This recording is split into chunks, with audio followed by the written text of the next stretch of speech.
और चैप्टर हमारा था 8.2। 8.2 के 1 से 2 तक के सभी प्रश्न हो गए हैं। अब हम प्रश्न नंबर 3 की ओर चलते हैं। तीसरा प्रश्न क्या कह रहा है कि यदि tan a plus b is equal to √3 और कह रहा है दूसरा tan a-b is equal to 1/√3।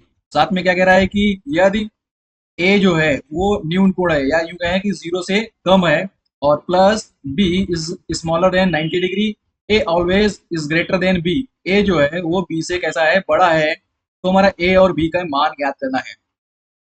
तो यहाँ पे देखिए साथियों, जो tan ए प्लस बी है इज इक्वल टू, अगर यहाँ पे देखें तो tan tan में कितने का मान √3 होता है, या तो हम कह लें कि tan 60 का मान कितना होता है, √3 होता है। तो हमारा a plus B is equal to 60 degree.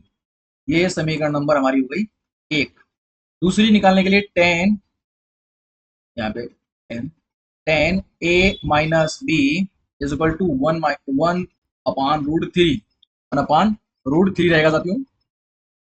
तो अब अगर इसको हम सॉल्व करें तो tan a-b equal to tan 30 का मान कितना होता है साथियों, tan 30 का मान होता है 1/√3।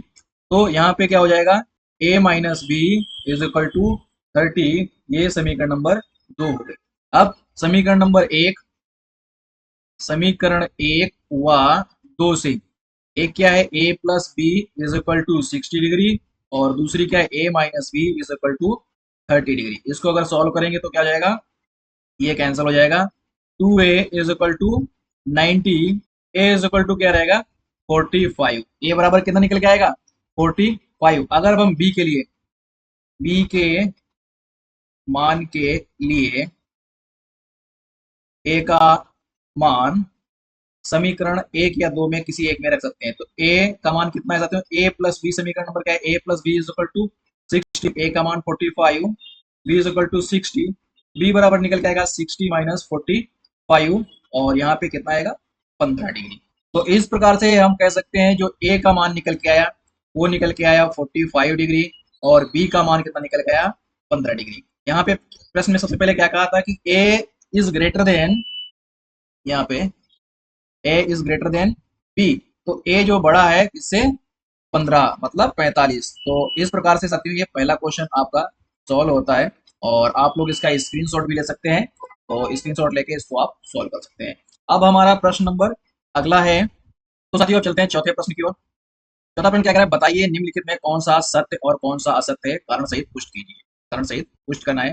पहला क्या कह रहा है कि sine A plus B equal to sine A plus B, और sine A plus sine B, यहाँ पे साइन बी कह रहा है ये आपको बताना है कि सत्य है या कि असत्य है। तो ये साथियों जो है ये पॉसिबल नहीं है, कभी भी sine A plus B is equal to sine A plus sine B ये असत्य है। तो मतलब ये क्या रहेगा, फॉल्स रहेगा। यदि यहाँ पे ए बराबर हम मान लेते हैं कि 90 डिग्री ले लेते हैं और बी बराबर यहाँ पे 45 डिग्री ले लेते हैं साथियों, और बी बराबर बी हम 45 डिग्री ले लेते हैं, 45 डिग्री दोनों हम मान को बराबर अगर लेते हैं तो साइन 45 और 45 कितना होगा, साइन 90। तो साइन 90 का मान 1 हो गया। अब ऐसा ही दूसरी साइड से चलेगा तो साइन 45 प्लस साइन, ये आपका साइन 45 ये भी रहेगा। तो अब यहाँ पे क्या रह जाएगा कि 1/√2 और प्लस 1/√2, ये कितना होगा कि 2/√2। तो इस प्रकार से दोनों कैसा होगा कि कभी भी बराबर नहीं हो सकता है। तो अब हम, तो ये क्या रहेगा, फॉल्स रहेगा। दूसरा क्वेश्चन है, थीटा में वृद्धि होने के साथ साइन थीटा के मान में वृद्धि होती है। हाँ साथियों, ये है ट्रू कि यदि अगर थीटा के मान में वृद्धि होगी तो साइन थीटा के मान में भी वृद्धि होगी। साइन 0 का मान 0 होता है, फिर साइन 30 का मान 1/2 या यूं कहें कि 0.5 होता है। फिर इसी प्रकार से आगे हम बढ़ते जाएंगे और साइन 90 का मान हमारा कितना हो जाता है, 1 हो जाता है। तो इस प्रकार से हमारा जो दूसरा प्रश्न है कि थीटा में वृद्धि होने के साथ साइन थीटा के मान में वृद्धि होती है, तो ये रहेगा ट्रू। नेक्स्ट है, थीटा में वृद्धि होने के साथ कॉस थीटा के मान में भी वृद्धि होती है, तो ये रहेगा फॉल्स। कॉस जो 0 होगा, कॉस 0 का मान 1 होता है और साइन कॉस 90 का मान क्या होता है, 0 होता है। तो थीटा में वृद्धि होने के साथ कॉस थीटा के मान में कमी होती है साथियों। अगला प्रश्न है, थीटा के सभी मानों के लिए sine theta is equal to cos theta, तो ये क्या रहेगा, तीसरा प्रश्न रहेगा, ये है फॉल्स साथियों, ये हमेशा ये पॉसिबल नहीं है, सभी मानों के लिए पॉसिबल नहीं है। ये 45 के गुणज के लिए ये पॉसिबल है।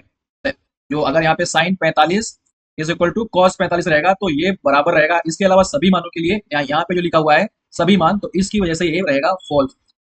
ए इज इक्वल टू 0 पर कॉट ए परिभाषित नहीं है, कॉट ए परिभाषित नहीं है, तो यस ये ट्रू रहेगा, क्योंकि जो यहाँ पर कॉट 0 का मान होता है वो होता है इनफाइनाइट, 0 रहता है, इनफाइनाइट नहीं रहता है। तो इस प्रकार से ये वाला भी रहेगा ट्रू।